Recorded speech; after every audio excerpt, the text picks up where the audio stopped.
My mother-in-law believed she could outsmart me, convinced that she could manipulate me into signing a loan document and gifting her a house for free.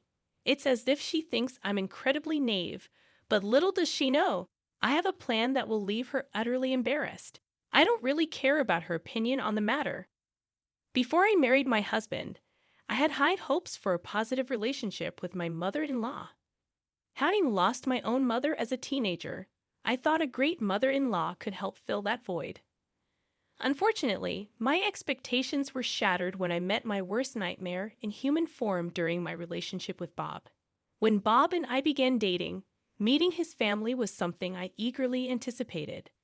Unbeknownst to me, my eagerness might have seemed desperate to some, leading Bob to repeatedly postpone the introduction. Eventually, I met his parents, and I instantly fell in love with them. Maria, Bob's mother, initially seemed like someone I wanted to impress, not in the conventional sense, but rather to become her favorite daughter-in-law. From the third month of dating, Bob and I knew we were heading towards marriage due to our compatibility. Like me, Bob and his parents were born in Europe, but they were Americans proficient only in English. Bob had hinted a few times that his mother could become a burden in the future, but I dismissed the warnings. I genuinely cared for her and willingly helped with chores whenever she asked. My motivation stemmed from a desire to amend mistakes from my teenage years, during which my relationship with my own mother was strained. Despite Bob's warnings, I disregarded the possibility of being manipulated by his mother. I aimed to build a strong bond, having had failed attempts with older women in the past. Even when Bob cautioned me, I believed he simply wanted his mother to have some space. However, I started noticing signs that she might be taking advantage of our relationship. For instance, Bob's mother would intentionally neglect her dishes on the days she knew I would be visiting, hinting at a hidden agenda. Upon my arrival, I willingly took on the responsibility of doing the dishes and tidying up her chaotic kitchen. The same applied to grocery shopping. Adding to the complexity, Maria was disabled and relied on a limited disability check. Despite its inadequacy, she would frequently call me to borrow money. My inability to say no, coupled with my fear of being perceived as a bad person, led me to comply. Over the 2 years of Bob and I dating, my relationship with his mother flourished. Even when I sensed that she was taking advantage of me, I hesitated to stop my actions. The constant borrowing, whether it was $50 or $100, didn't bother me because I wanted Maria to be content. She had come to view me as her own, and I guess she exploited that connection.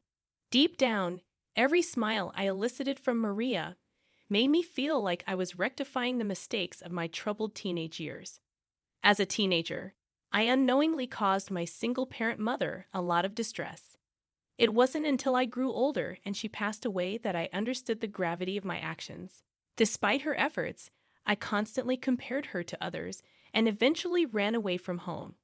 I didn't return until her demise, leaving her with a skewed perception of her motherhood. This painful realization fueled my actions toward Maria. Eventually, Bob and I got married, marking one of the happiest moments of my life. It wasn't just about the wedding. It was the joy of having a supportive family to fall back on. I could officially call Maria Mom, and as a nurse, I became her personal caregiver, bringing us even closer. Little did I know that Maria didn't reciprocate my feelings as much as I loved her. She seemed to be the type who went above and beyond, even with those she cherished. About a year into our marriage, Maria began urging us to have children. Bob and I, however, had decided to wait at least 3 years before starting a family. When we explained our reasoning to Maria, little did I know that this decision would unravel a new chapter in our relationship. She vehemently opposed our decision, immediately presenting us with a litany of reasons why we should start a family sooner rather than later. At that time, Bob had been laid off from his job, placing the financial burden squarely on my shoulders. Despite our own challenges, Maria continued to call, requesting to borrow money. She often complained about the meager disability funds she received. In her texts, she acknowledged her debts and promised to repay as soon as she had the means. Strangely, I never bothered to keep track, lending money out of love rather than expecting repayment. Maria, however, consistently reminded me of the amounts she owed, perhaps attempting to reassure me of her intention to settle the debts. Initially, I thought Maria's insistence on us having children early would subside after we explained that we weren't ready. However, each visit to her house or dinner turned into an opportunity for her to bring up the topic. Initially tolerable, her persistence escalated to sending YouTube videos, baby pictures, and images of happy families. It became overwhelming, prompting me to confide in Bob. His attempt to address the issue only worsened it, as Maria began offering unsolicited advice, even recommending fertility doctors. Her assumptions reached a breaking point when she suggested I might be barren, throwing a tantrum. Frustrated by her incessant interference, I distanced myself. I reduced visits and limited phone calls to once or twice a week, ensuring Bob was present during our conversations. Fortunately, after 2 years of marriage, Maria seemed to grasp the gravity of her behavior. She accepted that we would start a family when we felt ready, not succumbing to her wishes. Even though our closeness had diminished, Maria remained in my thoughts, and I extended help whenever possible. By this time, she had recovered and resumed work, reducing her financial requests. About 4 months later, with Maria back at work, Bob secured a high-paying job in another country. Gradually, I found myself rekindling a closer connection with Maria. This time around, our relationship seemed to have transcended the need for favors, and she was now capable of handling tasks she couldn't before. While I had friends to hang out with, I believe that a mother holds a unique place in our lives, distinct from our friendships. Thinking that Maria no longer required my assistance, I was blindsided when I discovered her attempt to deceive me into signing her home loan papers. For weeks, she had been discussing a purchase, leading me to trust her without confirming the details. Initially, she mentioned needing my signature for a car, but one day, I stumbled upon a message on her phone that revealed the truth. The papers were not for a car, but for a home loan. Enraged, I contemplated confronting her immediately but feared the hurtful words that might ensue. Instead, I kept silent and left after she returned with snacks. Back at my apartment, I pondered ways to outsmart Maria and eventually devised a plan. I created a document in our country's native language, knowing she was proficient only in English and wouldn't understand its content. When Maria called, stating she had obtained the papers for the dealer and inviting me to sign them, I seized the opportunity. Carrying the bogus document, I requested a copy in my native language. Maria, unsuspecting, agreed. I left her house, claiming I needed to print the subtitled document, and returned minutes later with the fabricated paper I had prepared the previous night. Upon my return, I convinced Maria that we should both sign this document instead of the original home loan papers. Obligingly, she agreed. Rushing off to work in the afternoon, I promised to drop by later in the evening. When I returned to Maria's house that night, I anticipated her realization of the ruse, expecting her to send the papers back to the company. To my astonishment, her reaction was quite unexpected. I had attended a small house party that Maria had organized, unaware that she was celebrating the successful signing of the house loan papers. She had invited her friends, and the atmosphere was filled with laughter and drinks. Little did I know, everyone in the room, except my father-in-law, was privy to Maria's deceptive act. Upon entering the house, I sensed that Maria wasn't thrilled to see me. Her attention was solely on her guests. To add insult to injury, they openly discussed the loan in my presence. Realizing the situation, I decided to play ignorant. I inquired about the loan paper Maria mentioned, and she burst into laughter, even mockingly calling me a poor thing. She reveled in her successful trickery, claiming she duped me into signing her home loan papers under the guise of getting a new car. I allowed her to revel in her moment of triumph for a brief moment before revealing that I was well aware of her deception. Even if I hadn't known Maria's intention, I would have figured it out the day I signed. After all, everything on the document was plainly written in English. I couldn't help but wonder how she planned to get my signature without me reading the document first. Opting for a more dignified response, I remained calm despite her attempts to provoke a reaction. To spoil her celebratory mood, I challenged Maria to translate a line from the document she held. Initially hesitant, she complied after sensing my determination. The first line revealed my awareness. I am attempting to deceive my daughter-in-law, but I've been busted because she already knows. As she read out the damning line, Maria's eyes widened in anger. Without wasting time, she erupted into a tirade, hurling insults and regretting her son's marriage to me.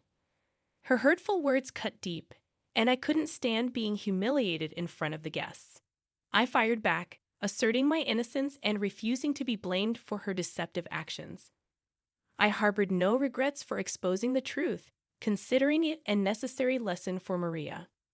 Maria understood that convincing me to sign her home loan papers would be a challenge. Resorting to deception, she tricked me into signing them, thinking it was a clever move on her part. Unfortunately, this maneuver led to significant tension between Bob and me. Maria, likely playing the victim, must have informed Bob that I insulted and humiliated her in front of her friends. It has been a week, and Bob refuses to answer my calls or respond to messages. The frustrating part is that he hasn't heard my side of the story, and despite repeated attempts, all my calls go straight to voicemail. He was supposed to return home last weekend, but he hasn't, and there's been no communication. Despite feeling regretful about the strange situation with Bob, I stand by my decision not to regret exposing Maria's deception. The question I have is whether I am in the wrong for outsmarting Maria and responding assertively to her actions. Despite her being my mother-in-law and an elder, I couldn't let her manipulate the situation. I'm eager to hear your comments. Update number 1. I appreciate the comments on my original post. It hasn't been easy since last week when Bob returned home with an attitude. Despite my attempts to explain everything, he insists that it was wrong of me to humiliate his mother. He seems to overlook the fact that his mom tried to deceive me into signing her home loan papers. Bob is so angry that he believes I should have called him when I discovered Maria's intentions. I haven't spoken to or visited Maria since then, still shocked at how she treated me despite all I did for her. The most frustrating part is that Bob is now threatening divorce if I don't apologize to Maria. In a heated argument 2 days ago, he left the house in the morning with some belongings.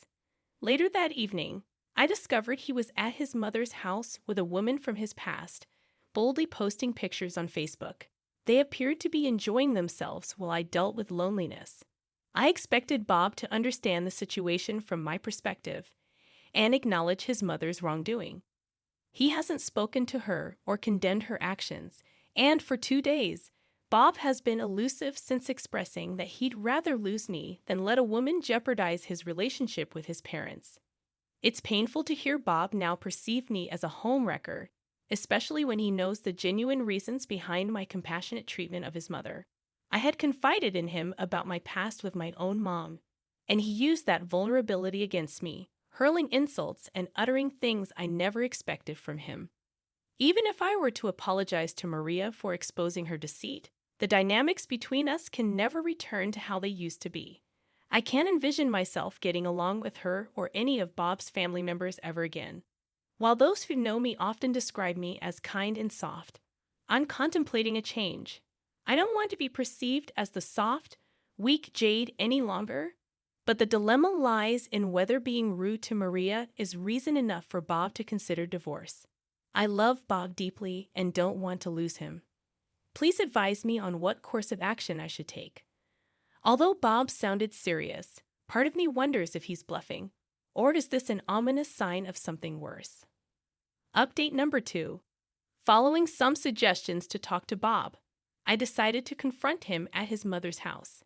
To my surprise, Lisa, Bob's ex-girlfriend, was there with him and his parents, evident from their laughter within. Bob was furious at my unexpected appearance, asserting that I was no longer welcome there.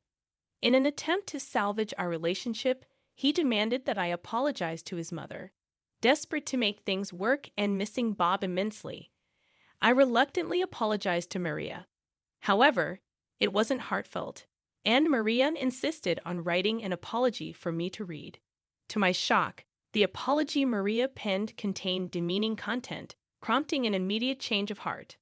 I walked out of the house, and Maria, Bob, and Lisa laughed as I left. Betrayed and hurt, I texted Bob about my readiness for divorce and contacted a divorce lawyer. Instead of begging or clarifying, Bob's response was a simple okay. Before meeting Maria, Bob had mentioned that Maria held affection for Lisa, but they had ended things because he felt Lisa wasn't the one for him. Reflecting on my actions, I realized how foolish I had been. Despite suspicions, I had often dismissed the thought of Bob cheating on me. He always took calls from his parents in my presence, but for other calls, he would excuse himself to answer outside. In hindsight, there were signs of a possible affair, but I had brushed them aside, not wanting to succumb to baseless assumptions that could ruin a marriage. I refrained from jumping to conclusions until I was certain about Bob's actions. Even though Bob wasn't cheating, taking Lisa to his mother's house felt like a direct insult. In my view, divorce seems to be the best resolution, and I wish there was a way to teach Maria a lesson, but I'll let her be. Update number 3. I want to express my gratitude to all of you for your invaluable support. Among the numerous comments, the suggestion that stood out was to make Maria pay back all the money she borrowed. After gathering proof, I decided to sue her. Before filing the case, I messaged her, demanding repayment, but she didn't respond. I also texted Bob, and his dismissive response pushed me to proceed with the legal action. I filed the case and waited for Maria to be served. The sum she owed me exceeded $3,500, and I had evidence in the form of text messages. Maria's reaction upon being served was furious. She bombarded my phone with calls. I deliberately avoided answering. Bob and his father also reached out, suggesting an out-of-court settlement, and Bob professed his love. Disgusted, I blocked him, but he persisted with another number. The day of the court hearing arrived, and Maria showed up with her entire family, including Bob and his father as witnesses. They glared at me while the judge questioned me. I explained myself, but to my surprise, Maria denied borrowing any money and even claimed she used to borrow from Bob, not me. I presented the printed messages to the judge, but Maria laughed, dismissing them as potentially forged. Fortunately, the detailed content of the messages, mentioning disability amounts and other specifics, convinced the judge. The court ruled in my favor, ordering Maria to repay the $3,750. This experience has taught me not to love someone more than they love me. I'm relieved to have my money back and can start anew. Dragging Maria to court was a satisfying experience. She had avoided bringing up the money after resuming work, and I hadn't asked for it, given my initial intention of helping her out of love. However, realizing the lack of genuine affection from Maria and her family, I chose to stand up for myself. Thank you all for your support. I've become stronger, wiser, and smarter because of you. Regarding the divorce, as soon as the papers are ready, I'll be officially ending things with Bob. You guys are the best, and I'm grateful for the recovery of nearly $4,000. I'd love to hear your stories about helping in-laws that backfired in the comments section below. I narrate stories like this every day, covering in-law dramas, inheritance disputes, and wedding fiascos. If you want more videos, hit the subscribe button. It greatly supports the channel. Thank you, and I'll catch you tomorrow. Remember, it's cool to